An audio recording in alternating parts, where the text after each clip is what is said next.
Hello, welcome back from the UK, here in lockdown at the moment.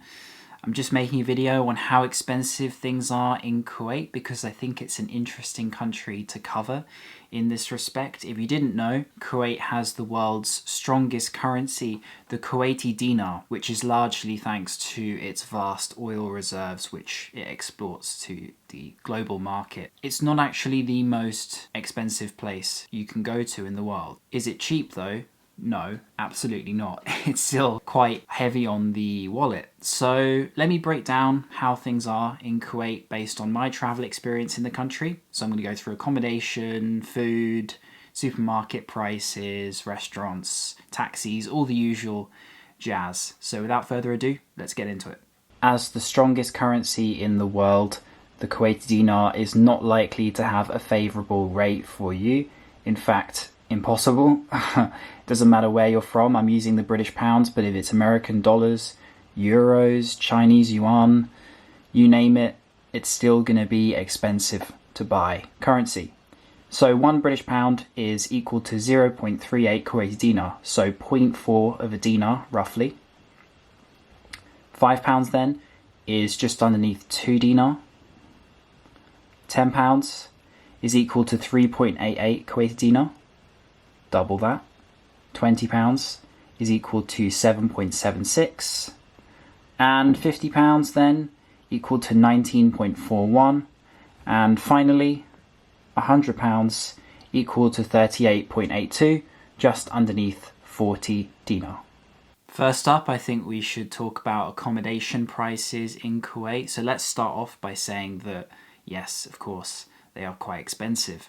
So I recorded a clip on the rooftop of the place I was staying at a couple of months ago. So let's rewind back to that clip and see what I had to say. Now back here at my accommodation, a place called Aladdin Rooms, owned by, so windy, an Egyptian guy.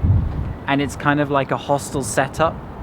I got my space here on Airbnb, however, as it's also listed on there, using the Airbnb credit that I get back from you guys booking through my link in the description whenever you do. That helps me a lot, so thank you. My accommodation was free. And accommodation here in Kuwait is very expensive. This is why I recommend staying here at Aladdin's place. You'll get a small little bed if you want to meet other travelers in a social atmosphere. I highly recommend it. 20 quid, good location in Salmiya.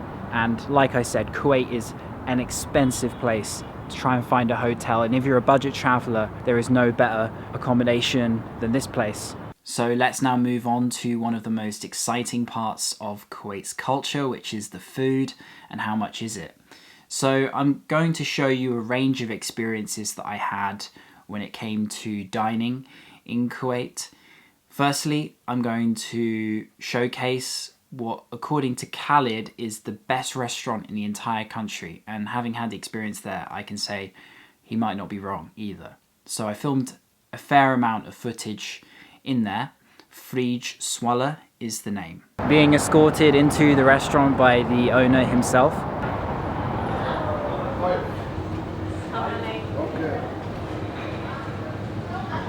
Assalamu alaikum.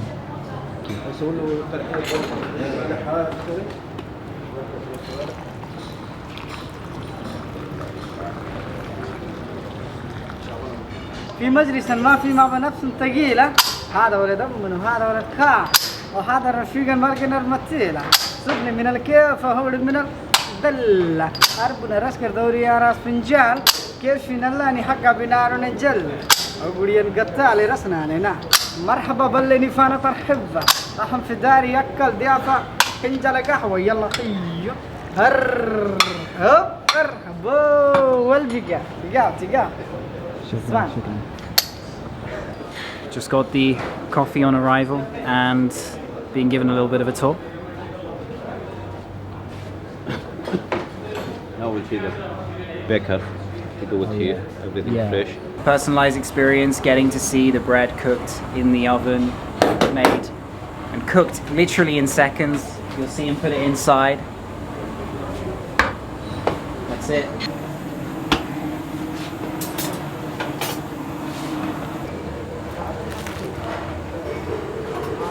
Now sat down at our table. This one is called jarish. Here we have a dal soup.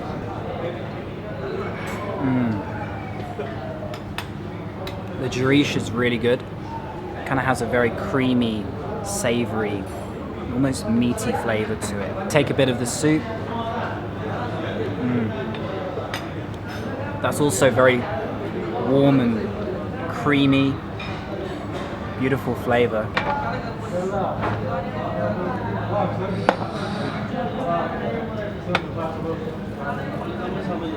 So if you remember in the fish market, one of them that I highlighted, the queen of Kuwaiti food, spady. We have some just here with the rice. And here, hamur, the second fish that you saw, the bigger one, the king of Kuwaiti food. So we have the king and queen, how lucky we are.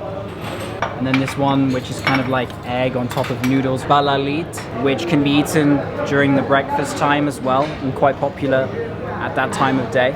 Altogether, the food came to $150.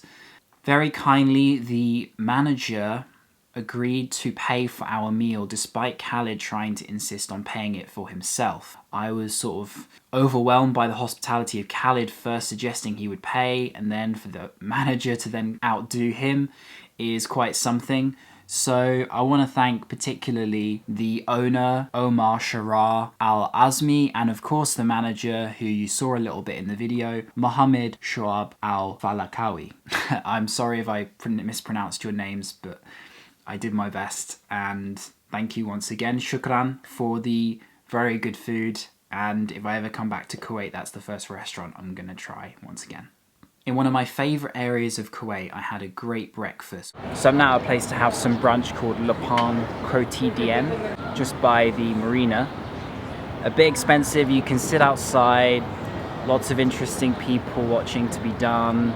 There are a bunch of other places like Pizza Express and coffee shops, TGI Fridays. It's a really nice place to come in the evening as well. If you want to have dinner, I'm here early on.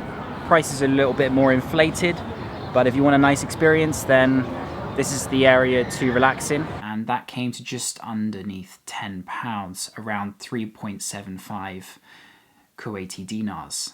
Let me show you the menu as well, because they had a lot of Western food options, which gives you an alternative look at a menu here in Kuwait.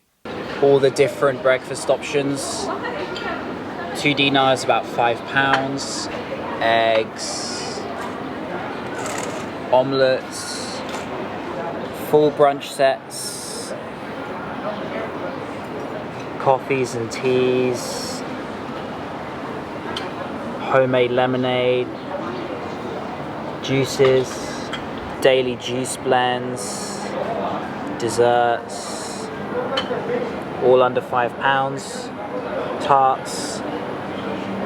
What about some cheaper food in Kuwait, less formal, more of a vibey, local atmosphere? Well, I think shawarma is a regional favourite, which you can't really miss. It's now the evening and I'm walking around the area of Salmiya near my accommodation here in Kuwait. You can see the street. It's a different side to the city.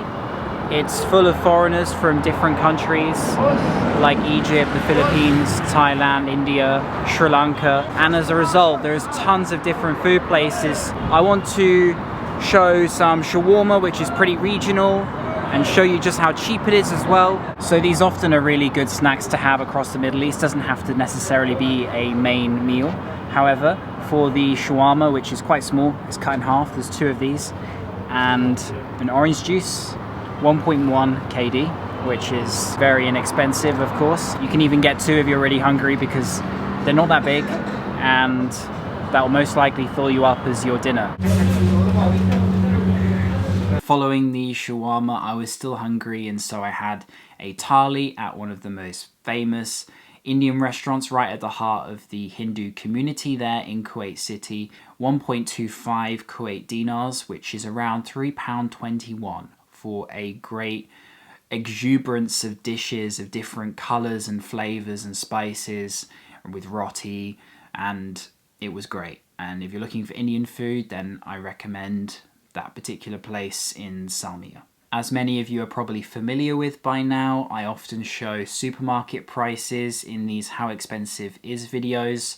For Kuwait, that's going to be no different. Take a look at the prices that I filmed inside this everyday supermarket somewhere in Salmiya in Kuwait City.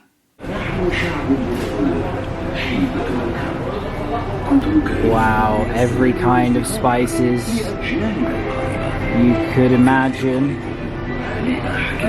Turmeric, 250 of a dinar. Saffron, powdered, 600. How cool is it to see so many and such good value too? 260, 365, 355, all below 1 dinar. 330 of a dinar for a large bottle of water, and just 55 for a small. 0.350 for fresh milk. 0.160 for a fresh laban. 1.885 for 500 grams of chicken breast. 1250 for beef. Egg prices varying greatly, but most of them under or over just 1 dinar or 1.5 dinar. A dairy milk bar will cost 0.145, 0.575 for Ritter Sport bars, which are slightly bigger, 2.2 dinars for packs of strawberries, most likely grown in the south of Kuwait. The type of dates I'm gonna bring home with me, looks like I can fit it in the suitcase, just 1 dinar, and they look soft enough and like the kind of sweet ones that I generally like very much, so hopefully it's a good choice. When it comes to taxis and ride-sharing applications, then what's your best bet? To start with, it is Careem, which I've used before in Saudi Arabia and Pakistan.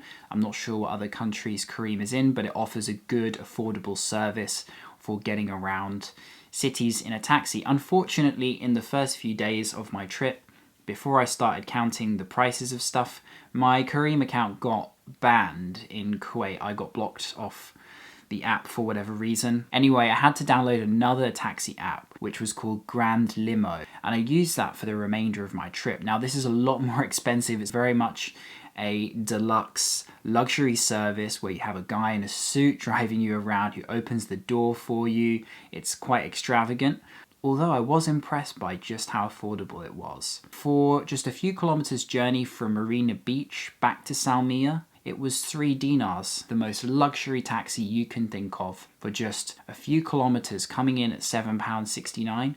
I think that's a very good value. Actually, overall, yes, expensive Grand Limo, that application, only if you're looking for a very luxury experience. If you want something even cheaper, then go for Careem. And then even if you use Careem, I think you'll find it more affordable than you might expect. However, comparing to other countries, yes, taxis are still going to be a bit pricier. But using an app is going to be cheaper than using local city taxis that you hail down. Big thanks to my friend and guide Khaled for the last 3 videos I've made in Kuwait. He really was someone who went beyond the call of duty to help me. When I travel a lot, I do meet very hospitable people all the time, but Khaled was someone that was just unbelievable. He would wake up early and drive me around everywhere he could possibly think of that would be useful for my videos, and we wouldn't come back till late at night, and I'd still be tired the next morning from the previous day, and he'd text me saying, "I'm on the way." And that was just amazing to have someone who was so passionate about showing their country, to be with me and to communicate with the locals and get me those kind of experiences where I got to see Arabian horses, camels in the desert, the $150 meal in Frij Swaleh. Massive thank you, Shukran Khaled, for all of your help. And I'm sure everyone who's seen my videos probably notices what a difference this guy made to my trip. So thank you very much for watching. I'm going to be doing a Q&A video, which is going to be a live stream, which is on Friday, the 24th of April, 8 p.m. British summer time. So if you're in Europe, in a different country, if you're in the US or if you're in Asia, just check the time in the UK, 8 p.m. Friday night, BST. I'll see you there on a live Q&A where I'll have super chats and I'll be answering your questions, and we're going to do a proper talk, and I'll update you on everything about being here in the UK and what's going on with my future travels, and answering any travel related questions that you may have. This trip to Saudi Arabia, Bahrain and Kuwait was a great adventure in the Gulf region, my first time there to sort of the Middle East, and it was a wonderful experience. I met so many great people and had lifelong memories which I'm going to keep forever. So see you on YouTube next Friday, and I'll be answering some of your questions. It'll be a lot of fun. I'm looking forward to it. I'll do another update close to the time, maybe on a YouTube story, and also remind everyone on my Instagram story. Until then, stay safe and see you then. Peace.